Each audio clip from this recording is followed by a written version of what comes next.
আপনাদের দেখায় পূর্ব বর্ধমানে সবজি চাষে ক্ষতি, পূর্বস্থলীতে ঠিক কিরকম অবস্থা। কৃষকদের মাথায় হাত পড়বে সেটাই স্বাভাবিক, তার কারণ এই ভয়ানক পরিস্থিতি। একের পর এক ক্ষতি হয়ে যাচ্ছে তাদের, দুর্ভোগের শেষ নেই। জমির ফসল জমিতেই নষ্ট হয়ে যাচ্ছে। নবকুমার রয়েছে আমার সঙ্গে। নবকুমার, পুজোর আগে বা পুজোর মুখে এরকম ঘটনায় কৃষকরা তো দুশ্চিন্তায়।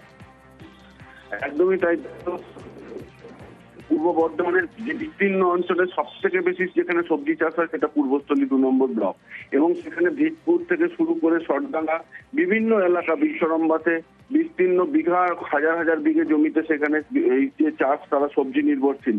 এই সবজি টোটালি এখনই জলের তলায় চলে গেছে, এবং নতুন করে যে তারা সবজি বুনে 2 পয়সা পাবে পুজোর আগে তার কোনো সম্ভাবনা নেই। রীতিমতন এটা হতে গেলে 1-1.5 মাস সবজিটা রেডি করতে সময় লাগবে। কিন্তু এর ফলে একের পর এক নিম্নচাপ এবং বৃষ্টির ফলে যে দুর্দশা দাঁড়িয়েছে তাদের মাথায় হাত, চোখের সামনে তারা নিজেদের মৃত্যু ঘন্টা বাজছে, এরকম অবস্থা তাদের। এখন তারা কি করবে দিশাহীন অবস্থায় রয়েছে পূর্বস্থলীর চাষিরা।